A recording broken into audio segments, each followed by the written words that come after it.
Welcome to Mothering on Purpose, from toddlers to empty nest.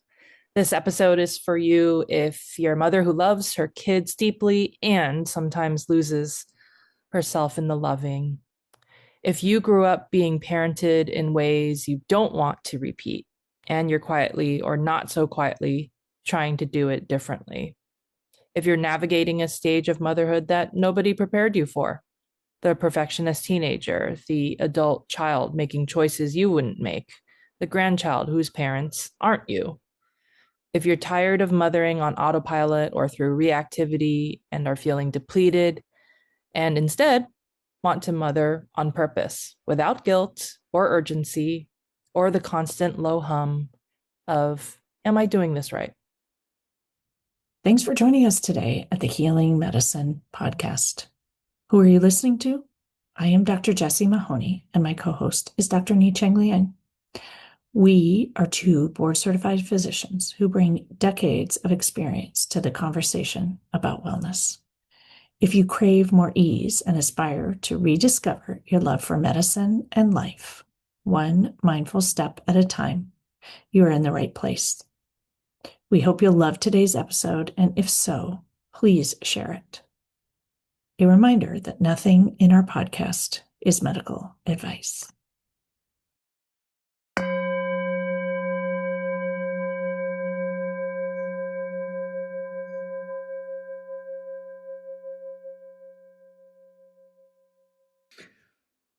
Welcome to our annual Mother's Day episode. We encourage you to check out our past Mother's Day episodes, and we'll have the links in the show notes. We have been doing this Mother's Day episodes for at least 5 years, and some years we have more than one episode. So if you're interested in mindful, intentional mothering, check it out. Today, we are going to talk about what it looks like to mother intentionally and on purpose across very different stages. We have an 8-year-old and a 16-year-old and a 21-year-old and a 26-year-old and an almost 30-year-old amongst us. And while none of these mothering moments looks the same, what holds them together is our approach to mothering. I often say the approach determines the landing. And today we're going to talk about our different approaches, and specifically about mindfulness as a way of being and as an approach, and being thoughtful and intentional and purposeful. So not just something we practice during our time on the mat or at yoga or mindful meditation, but also something that you do in the moment in certain roles. And so we are hopefully going to share a conversation about some of the inner work that we have done and our approach to this, and we hope it gives you some wisdom. So mothering changes shapes over time, and we each have to change with it. And in my mothering phase, I am the mother of now 3 young adults, and I have one who is almost 21 and in college and making a lot of independent decisions. In fact, he's probably my most independent, which makes sense as a 3rd child, but rarely asks for advice.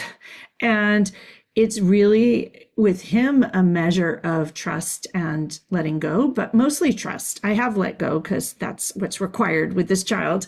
And really adapting to each child on purpose is a really beautiful thing. My middle son is also exceedingly independent and also requires trust being one of those tenets of mindfulness. And he is navigating life 3,000 miles away in a bumpy AI and startup world. And there's so much in it about trusting him, trusting myself, trusting the process, and actually allowing yourself as a mother to enjoy their journey and recognize that they don't need you. So my oldest, many of you know about, he's a dad of 3 and also navigating bumpy years of job switches. And the world offers a lot of challenges to young adults. And what I try to practice with each of them is to recognize that they are in completely different phases and need completely different things. And I think that's true of your 2 kids as well. And that it's very much a practice of presence, switching between them and showing up in an intentional way for each of them. And I'm called back to that, like it's not fair between siblings. And I will say it's definitely not. I like to think of it as that image that I used to see in a lot of doctor presentations where one person is standing on a lot of cubes to see over the fence, and one person is tall enough that doesn't need a cube. And at different times, they're all on different cubes. So I really like to think about it as equity, not equality in purposeful parenting, and that your kids will need different things at different times. And your job is to show up in a purposeful way, taking into account your own needs as well. My 16-year-old and my 8-year-old are really different. And I think part of that is related to the stages of my life that I was in when they were born and were growing up. So my 16-year-old, I was diagnosed with breast cancer when they were 18 months old. And so with navigating the cancer survivorship, inherently there was some anxiety about the uncertainty of the future. And I can't help but wonder if that kind of rubbed off on my eldest, because my eldest is definitely the more anxious of the two children. Kind of swimming in this milieu of mom's life being uncertain in a very scary time of life. So I'm happy to report that next Saturday will be my 15th cancerversary. So 15 years since my date of diagnosis.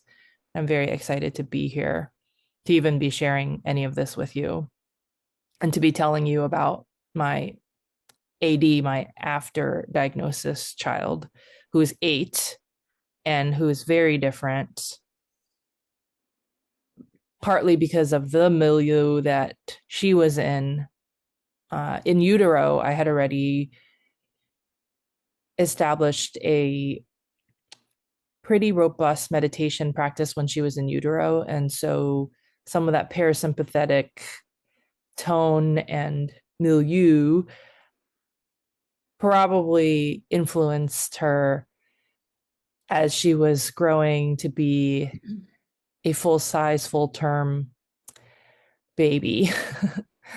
And I think that still permeates today into her identity at 8. I wanted to reflect on what you said there because, first of all, as someone might hear it, it might sound like, oh, is there any blame there, right? One had this environment and one had the other environment. And I had one baby in med school and one baby in residency and one afterwards. And so they all had a very different biological milieu. I think they also grew up in a very different space, like birth order. And then our lives are very different when you're a med student or a resident or fellow or, afterwards. And so I'm remembering that phrase of parenting, they get what they get and they don't get upset. And I will say they get what they get. They usually do get upset because they all have an opinion and they just want to tell you about it. And that we can honor, and I have actually said this very recently, like there are good things and bad things about being in each of those phases and stages. And so, especially when your kids are spaced out, which ours are, but I would say even when they're close together, like if you're the second or the third, we have all this sort of knowledge about birth order and how it impacts you and all of these things. But it's like an interaction between what's going on at home and that individual child and what they bring. And again, there's good and there's bad. I was having a conversation last week with my sister-in-law about being the last child at home. She's the youngest and my youngest child, and their time at home, and whether it was good and bad and how it was hard to be home alone as a youngest. And my thought is like, you get some great things. And like one of the reasons that youngest is so independent is he got a lot of independence because he was a third child and he was home alone for a long time. I think in other families, maybe you would get less independence, but it doesn't matter, right? Like you get some things that are better and some things that are worse if you want to judge them, or you just get a different environment and you respond to that. What I think is going to be really interesting in our conversation here is choosing to show up on purpose for the whatever environment you find yourself in and whatever child you have, because sometimes we don't know why they're different. Yes. And accepting that because all humans are different. Yeah. Even twins are different. Oh, and let me As tell you you, know. we were babysitting our twins, my twin granddaughters last weekend, and they have completely different personalities. Not only look completely different, but completely different personalities, completely different opinions about sleep and how they like to go to sleep, completely different opinions on getting a bottle. For example, neither of them had ever had a bottle until the last weekend. And they had completely different approaches to it. And so just recognize that at even less than 6 months, with very little external influence, they showed up the way they showed up. And they actually had a similar internal uterine environment. So that tells you, what if it is, what's the phrase? I can't think of it, but the internal versus external environment. Oh, epigenetics. Yeah. Okay. All right. So we have the tendency as moms to pull, to swoop in and fix things. Also, even more so, I think, as physicians, because that's literally kind of our job. It's to try to fix and treat and help in some way. And of course, that's going to bleed into our personal life. But I've understood now at my eldest being age 16 that that is not necessarily helpful. I am definitely a witness to the similar perfectionistic tendencies and self-criticism within my 16-year-old, similarly exhibited, comparing that to myself. And I want to like try to undo it and fix it somehow. But instead, I am learning to really back off and hold space. My therapist, because there's been a lot of inner work with therapy about my own childhood emotional neglect, but my therapist gave me this imagery that I want to share with you, that when someone is sharing about their struggles, you can put all of that into your metaphorical clear glass vase. You hold it, you look at it because it's see through, you can get curious about it, but you can also put it down. And that vase, there's a barrier. So it's not getting absorbed as your own suffering, as your own struggles. So the key point here is that their struggle isn't yours to absorb. You can hold it, look at it, and put it down. I love that. So many parents, and this is sort of with my pediatric hat on, want to prevent the struggle and avoid the struggle and then solve it when it happens. And there's tremendous pride actually in it being a kid and figuring it out and being available, to hold space for them, but to allow them to work through it. It reminds me, there was a study of a mom and a kid working together on some computer project that was really too hard. And they had heart rate monitors on. And at some point, the moms usually jumped in and fixed it for the kids. And the mom's heart rate would go down, but the kids' heart rate would go up. And so this idea of letting them figure out their struggles as a way of building pride and confidence is a really important one that many of us skip because it's hard, right? So that's the intentional piece of parenting, choosing how you want to show up as the available, loving one, but not the fixer, manager, controller, swooper, and absorber. We somehow think that that might make us a better parent, but what if simply being present is the better parent? And I love the idea of trusting and believing that they will figure it out. And as someone with adult children, I think that's my role. I would love to go in and manage all their outcomes and fix it and inform them and help them avoid everything and let them know my thoughts and opinions. And yet they don't actually even want my weighing in. They might so to me, it's like if they reach out and ask a question about how can I handle this, or can you explain this to me? That's when I get to give my opinion, or at least to ask, would you like my suggestions? which is a really hard thing to do for people who are trained in medicine, because we're used to simply suggesting and remembering that your children are not your patients, and they're not your patients' mothers either. And so I do think for me, it's been really helpful to not manage and instead to sit and wait for them to come to you, but recognizing that that creates discomfort in us, which is actually about us. But that's the sitting with it in mindfulness and just owning that it's okay to feel uncomfortable. And to me, reminding myself that it's serving a purpose, that once they figure this out, then they'll know in the future and it will help guide them. And if I cut it off, they won't learn. So I really love that approach. And one of the ways that I like to move through that is really not having expectations of how it should go or how they should respond to it, but showing up with intention. So showing up with love or showing up connecting, because someone who's connecting wouldn't give it unasked for advice. Occasionally, I think we want to share some wisdom or let them know that, I'm remembering my son was traveling right after there was a college student who died in Barcelona recently. And my future self would wish I had advised him of the dangers of being out at night and drinking in foreign countries. And so I did, but that wasn't really advice. I just said, I just need to let you know about this thing and move on. So it's not that we don't give advice, but if your intention is love, then it comes across very differently as fixing or swooping in or solving or keeping them from pain, if that makes sense. The other hard-earned lesson that I am currently undergoing is learning to hold my tongue.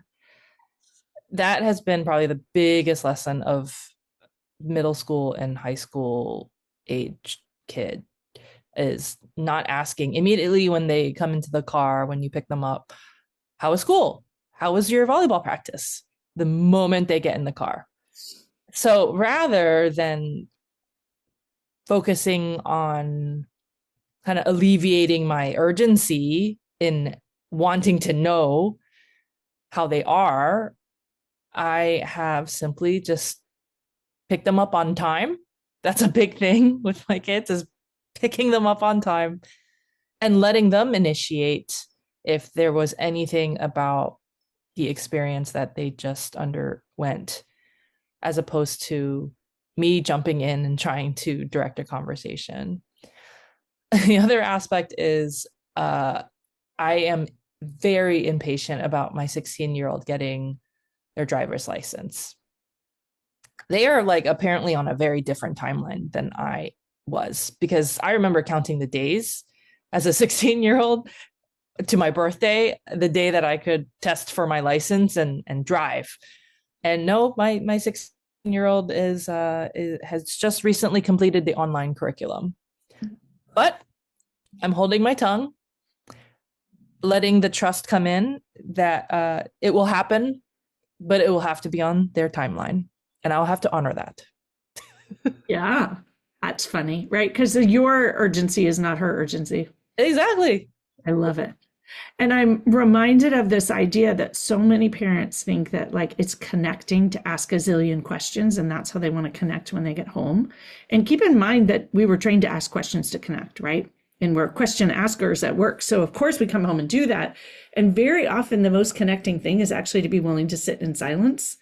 And I'm reminded of Mark, my husband, who talks about depositions in doctors. And we have a podcast about depositions in doctors. If you want to listen, it's pretty funny. But he said the lawyer strategy for doctors is to not say anything, because they'll always jump in. And I actually think that's true for kids and teenagers too. If you sit silently, but open, right, lovingly, wait to hear what they have to say, you might get all this information that you wouldn't get if you ask specific pointed questions. And so, if you want to ask one question, but then let it go, or let me know when you want to talk, or, something like that. I think that very often, even just sitting in silence together can be an incredibly powerful tool for a lot of kids. And it might work better than our tool of asking questions. Going back to that idea, again, of replacing your expectations of what an after school talk looks like, or when your child should get their license, with the intention of, connection, trust, presence, belief, letting go, all of those things. How fun. And I think for older kids, again, this is so similar, right? It's letting them do things on their time.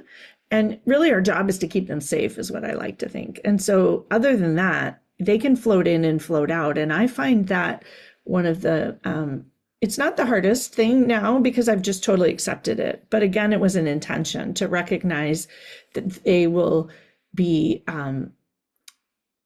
present when they have time to be present and absent when they're working on something else. And so I have found that for me, it's really feast or famine. Like the last week, I've had just children, grandchildren, and it seems that everybody needs help all at the same time. It's never like spaced out like I think it should. And I'm like, oh, this would be a good weekend for X. That's not how it works. But just to allow it to float in and float out and not control it, and really looping back to that trust and belief in them and in you and in the relationship and the foundation that you instilled, they do come back and they do reach out, and that it just might not look like you think it should. So I love the idea of being approachable. And I think you were at the Brave Enough conference with me a few years ago, and they said, be approachable but not available. And I would say for parenting, be approachable and available. And that being that on purpose can be really valuable. And then I would say with limits, like my kids have been shocked that I'm just like, well, I'm not available for 48 hours. Because when I do retreats, I just tell them I'm not available, except for an emergency. And I think the first few times I did it, it was startling because to them, I would always be available, right? And instead, it's been really helpful because I think there's actually a lot more respect. In fact, one of my college kid wanted to come home last night and study for finals, which is fine. But really what he wanted was to come home and have us make him a delicious dinner and take care of him while he studied for finals. And I informed him that we had plans because we went to our storytelling in the Redwoods again. I am so into storytelling. We're going to do a podcast on the power of story because I'm so excited about it. But anyway, he was like, what? You have plans? And I was like, yeah, we actually have a life when you're not here. And so he actually opted not to come last night. And he's going to come tonight because he wants us to make him dinner. And so I just think it's really interesting. So you can have limits. And I do think that when you are modeling sort of living your life fully, it gives them permission to live their life fully, and you can float in and float out. So I really do like the idea of being really intentional and on purpose. And I love the idea too of letting them talk when they're ready. I think we so often talk and give advice because we think they need it when we actually just want to talk. And I would say, do we need to / want to? I'm someone who loves to talk. So I'm addicted to asking questions and having verbal interactions. And I've recognized that that is not the recipe for that connection and love that I most want. And being soft and flexible and present and reading the room, which I think most of us are very attuned to doing as physicians, but we don't necessarily read the room with our children. We think that love is actually taking action. The other big intention for my parenting journey is reparenting myself. I am in the middle of becoming the mother that I wish I had. And I'm going to be completely open and honest about this aspect, that all of it from conception, from pregnancy to when I become an empty nester, it's all reparenting. I am setting the intention, and I'd like to admit, like, pretty darn good at being the mindful present parent that I wish that I had. I'm also very intentional about structuring my non-parenting life, like the work life, so that I'm not in a clinical position 5 days out of the week. I have non-clinical days. And so that's when I am making doctor's appointments. Like right after this podcast, I have a doctor's appointment to go to for myself. I am making time to chaperone field trips, the ones that I want to go to, because I don't want to chaperone every single field trip. And honestly, my 16-year-old probably doesn't want me to chaperone their field trips anymore anyway. But for the 8-year-old in particular, like my parents never chaperoned my field trips. They were always working. And then for for me, also not being afraid to be absent for part of the time very intentionally. So this weekend after this podcast, I'm going to be heading towards my annual Idlewild Mother's Day retreat with some girlfriends. Just 6 moms hanging out, doing what we want without any kids or husbands, taking care of each other, taking care of ourselves, and not feeling guilty about it, even though my little one did ask, "Why do you need to go away?" this morning. And there was some guilt that definitely crept in, but I know how I feel after I come back from a weekend like that, and that type of time away enables me to be the present, mindful mother that I aspire to be and most times am. So I invite all of you to send this podcast to a friend who has been trying to break some generational patterns, intergenerational traumas even, and isn't sure that she's allowed to really be open and vulnerable and talk about it. And reflecting on this idea of being the mother that you wish you had. I hear from so many people how angry they are at their mother. And I think we all spend a time period being angry at their mother. And now as a mother, I'm like, oh, I hope my kids aren't angry at me. And so my reframe has sort of been my mother did the best she could. And what can I learn from it? And what would I like to do differently for my own kids?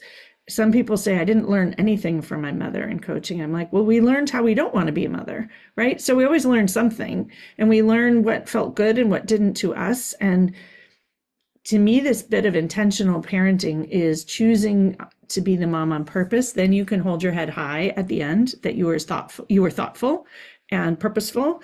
And there will be things that your kids don't like that they want to do differently, and that's okay. I love the idea too, as I watch my son and daughter-in-law be parents, that if he's doing something differently, it doesn't mean that he didn't like the way I did it, right? He's just choosing a different path. And I think just to recognize that parenting also is very different at different times. And so when we were kids, I saw this wonderful, I will call it a meme or whatever. I don't really know what you call these things, but about growing up in the 70s. And in the 70s, we did everything on our own and we were home by ourselves after school. And it was just normal. It's considered normal. I think you grew up more in the 80s, right? Mm-hmm. Yeah, where it was considered less normal. But in the 70s, it was just expected. You got your own food, you did these things. It was absolutely hilarious, sort of looking at how it impacted us and how it changed our own parenting. And so I do think this idea of how you were parented changed your parenting, and how you parent impacts your children's parenting. And so it's just a constant recalibration, if that makes sense. Yeah. I definitely was a latchkey kid though, yeah, for sure. No, I believe that. For multiple reasons. Yeah. Well, and I would say what I think is so fascinating is almost everybody, like my husband and I, were both totally latchkey, but it was just expected. Yeah. Like there were no parents at home, and there wouldn't be parents at home in the afternoon. And whether they could be or chose not to be, like everyone's story is different. And yet that was just literally the norm. And it's interesting. And whether the world was safer or not, I'm not actually sure it was safer, but we were told to go outside and come back at dark, like literally, right? And there'd be like food on the porch, or there'd be no food, and whatever. It was like catch as catch can. It was pretty funny. And so part of me just says too, like nobody as a parent would do that today, right? It would almost be considered criminal. And yet the world is just different. And so I do find it, to me, bringing a little bit of lightness to this and humor, while we take it seriously, and it is serious, to recognize that like trends change and life changes. And if your mother wasn't the mother you wanted them to be, which I don't know how many of us have mothers we are like, oh yes, she was a perfect mother, but some people do. But just to say, what did you learn? What did you love that she did? And would you do differently? Feels really good to me as a way moving forward. And again, I think we all also get to choose the story, and we get to choose how we want to move forward. So we wanted to explore the mindfulness tenets as lived through mothering. And I often bring these up as ways to approach doctoring. But how can they help you with mothering? And these are ones that I employ on purpose as a way of describing what intentional mothering can look like from the inside and how to employ this idea of intention going forward. And so the first tenet of mindfulness that applies to parenting is patience, which makes 100% perfect sense. And patience with toddlers, but patience with teens as they don't want to get their driver's license, or patience with young adults. It takes more time than you think, and patience with them making their decisions, and patience with the uncertainty, and patience with them figuring things out. The next one that I would bring up is non-judgment. And this one is non-judgment towards them, towards yourself, towards the way you parented, towards the way you were parented, and really just recognizing where perhaps you show up with judgment and or comparison between your kids. Can you be sure that you don't pit one against the other, or how so-and-so did X, Y, or Z? I often ask them if they want to ask their sibling for advice, that maybe they have some more relevant advice for this moment in time rather than the advice that I would have had at their age. And that can be super powerful, but recognizing where judgment comes into play, as so many of us are trained to be quite judgy as parents. Trust is another one. This one has bled through this whole podcast. Trust that they will figure it out. Trust that they're capable. Trust that you raised them for this. Letting go. Oh my gosh, that is a great parenting one. And that is one of the tenets of mindfulness that we talk about often, letting go of the outcomes, the timelines, the version of their life that you thought would happen, or what you thought would work for them, or the partner that you thought they would pick or not pick, or a girlfriend that they had that you liked or didn't like, or where you thought they might live, or what you thought they might do, or whatever their timeline is, anything about them. Where you're showing up judgy, or letting go of just your attachment, and also letting go and trusting them. Acceptance is another one. Of who they are, not necessarily who you expected them to be, and acceptance of yourself as an imperfect parent who's learning on the job and modifying and adapting. You know, with young children, we notice that who they were last week is not who they are this week. When your kids get older, who they are at 19 is different than 20, is different than 25. And I think we sometimes think that kids stop developing at 25, but of course they don't. And so allowing that you're shifting and they're shifting, and acceptance of that whole process. Curiosity is another one. Being curious about what you enjoy doing together, being curious about what they enjoy in life, what they're studying, their friends, where they're going. Curiosity is a beautiful approach, and it can keep you out of judgment. I wonder why they are interested in this, how interesting that they made that decision, rather than going to our doomsday catastrophizing of what terrible thing could happen. Generosity is another one. And the generosity is telling good stories. So telling good stories about them. We often want to remind them of where they have failed, or telling stories of someone else's success, or what could happen. And my thought is, what if we stuck to, stories that make them feel good and confident, and not comparing them to siblings. I think we think it will help them avoid calamity, but maybe it's not helpful. Being grateful to them, grateful to yourself for the work that you've put in, even grateful to your own parents for the work that they've put in, even if you want to parent differently.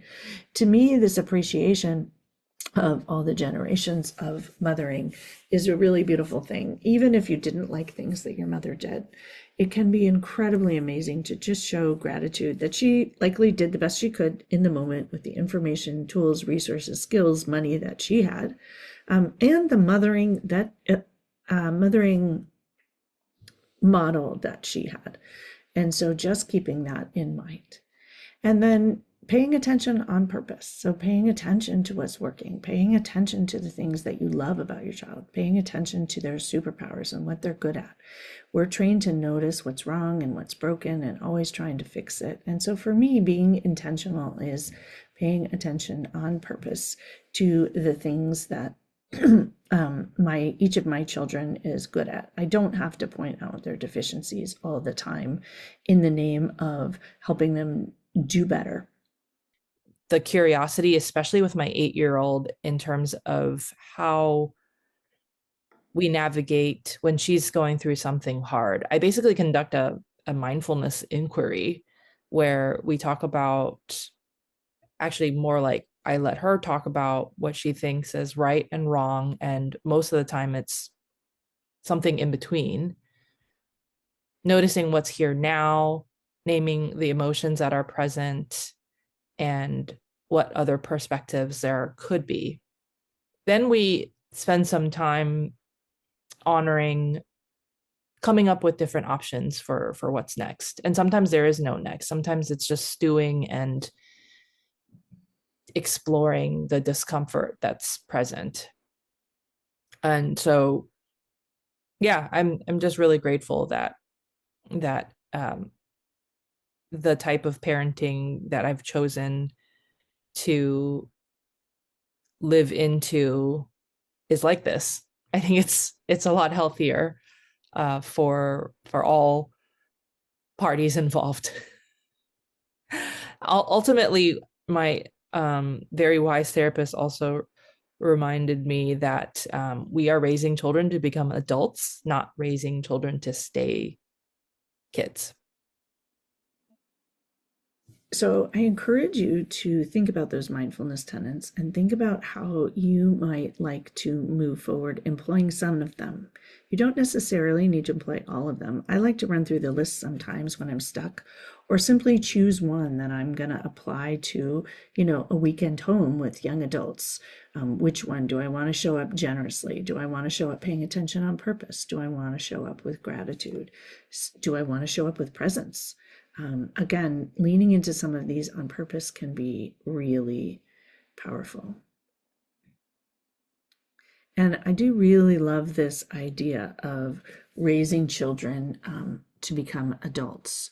We're raising someone else's father or spouse or mother or partner or friend. And so if you're raising someone for many years from now, there is no urgency. There's time for them to get there, and there's time for them to grow and change and evolve. And we can stay out of that catastrophization and recognizing that what's the likelihood in 10 years that they'll be fine.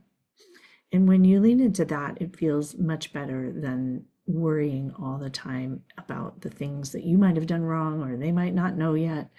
And it allows you to stay present and enjoy the moment.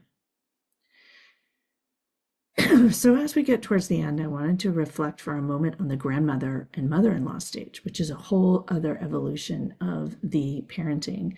And as I mentioned earlier, this week has been a week of grandparenting with grandparenting twins for a weekend, and then my 3-year-old grandson after that.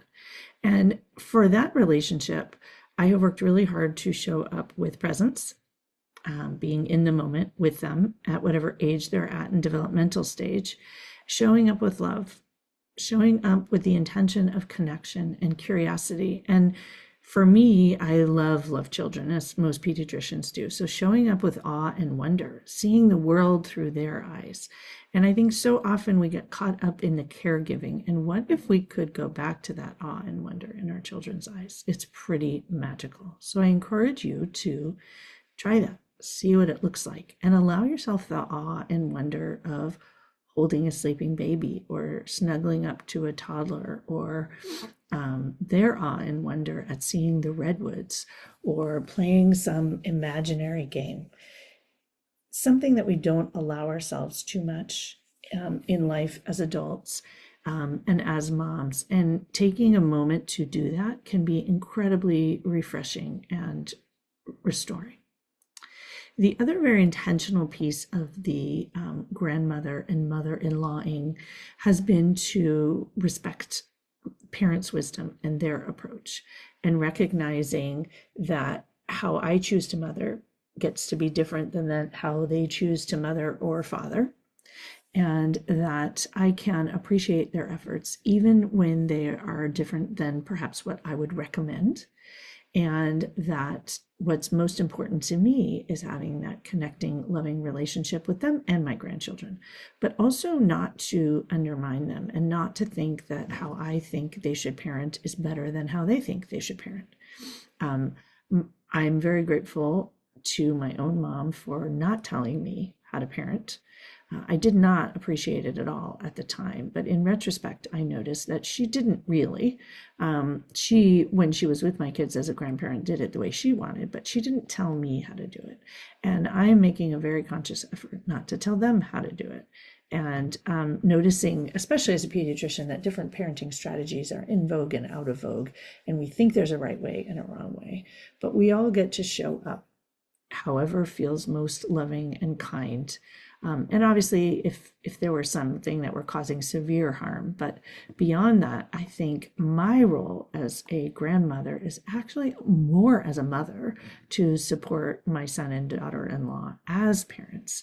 And then my role as the grandmother is to love those grandbabies, but not to raise them, and not to give a lot of input, and not to micromanage it, but to simply be present as more arms, and someone to laugh, and someone to get on the floor and be present, which is a gift. As parents, we often don't get that much opportunity to do that. And so I love this idea of really being intentional as a mother when your children become parents, and as an intentional mother-in-law. It takes tremendous trust.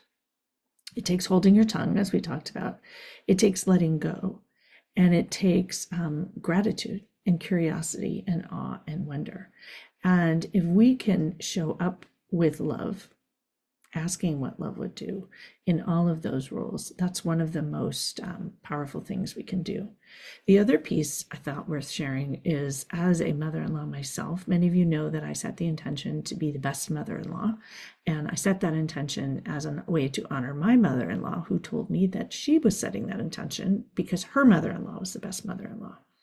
And we have a whole podcast on mother-in-lawing that I absolutely think is worth listening to. It's really about purposeful, intentional mother-in-lawing. But I have more recently decided to make a conscious effort to connect with my daughter-in-law separately than from my son. So not always communicating through him, and not always communicating through both of them, but sending her individual things as a mother, letting her know that I am there to love and support her as a mother as well, and not judging her decisions and not undermining them, but simply supporting and loving her, as that is the most helpful thing I can do for her and my son and their marriage and my grandchildren. So it's a whole other layer of mothering. And so this mothering goes on and on and on and on and on. And so I encourage you at the end of this episode to think about how you want to mother. What stage of mothering are you in right now? Are you trying to mother from a stage that your kids have outgrown, or you have outgrown, or the way that your mother has outgrown? What tone and energy are you mothering from? Are you mothering from worry and anxiety and managing and fixing and keeping your children safe? Or are you managing from love and curiosity and awe and wonder? Are you mothering with presence? Are you absorbing things that are not yours? Are you feeling your children's pain? Are you trying to solve problems that are not yours to solve? What might you learn from stepping back? What is something you're doing completely differently than how you were raised? And are you proud of it? What parts of your mothering are you proud of? And what energy, intention, or mindfulness tenet do you want to bring to your mothering, mother-in-law, or grandmother role this week? So intentional mothering is really the practice of presence and intention. And it's a long game. There's no urgency. It crosses across decades, across stages, across the old version of you, the new version of you, and all of those roles. And recognizing how long the course is can be very helpful in choosing with intention what you want to bring. And recognizing that whether your child is 8 days, 8 months, 8 years, or even 30 years, can you show up present, trusting them, holding your tongue, living your own life fully, and rather than with expectations, with intentions, with a purposeful, loving, kind tone and energy, so that you want to be in their lives. They want you to be in their lives. That's the whole thing. For me, I like to say I'm raising children to be mostly healthy, mostly happy, mostly responsible, mostly independent, who want to spend time with me, and I want to spend time with them. That is my definition of a successful parent, and that is my purpose in parenting. And there's so much in there that can help you move forward on purpose. So we hope that this year's Mother's Day episode was amazing. We hope it informed you and gave you some tips and pearls of wisdom that will allow you to have fun this year as a mother. We would love to have you join us for Connect in Nature. It will refill your cup and restore you for the year of mothering ahead. Mindfulness and yoga in the redwoods and in the yurt and in the gardens is really an absolute delight. We have a few more spaces left for anyone who wants to join us this summer. And you can bring your partner as well. It can be a couples weekend. I would also love any of you who would be inspired to join me at Nicasio Creek Farm for a women physician retreat. I do a lot of coaching on mothering, and mothering comes up as a theme in much of the work that we do here. It's also an opportunity to refill and restore and connect with other women, some of whom will be mothers, most of whom are mothers, but there are always a lot of non-mothers as well. And this mothering crosses over to how you might relate to your experience with your own mother, which I will record an episode on healing your relationship with your mother shortly, because I think that's an incredibly powerful process as well. So just a reminder that nothing in this podcast is medical advice, and we would so appreciate it if you gave us some likes on Apple Podcasts. Please leave us a review. More reviews help other people find us. And I also strongly encourage you to take a listen to our previous Mother's Day episodes. Every year, our Mother's Day episode is different because every year we grow and evolve as mothers. So thanks so much for listening, and we will see you next week. Thanks for listening. If our message resonates, we'd love to connect further. Join us for coaching, mindfulness experiences, workshops, and retreats. Invite us to speak at your institution or conference. When you work with us, you don't just consume information, you create real change. Find Ni-Cheng Liang at Awakened Breath and Jessie Mahoney at Pause and Presence.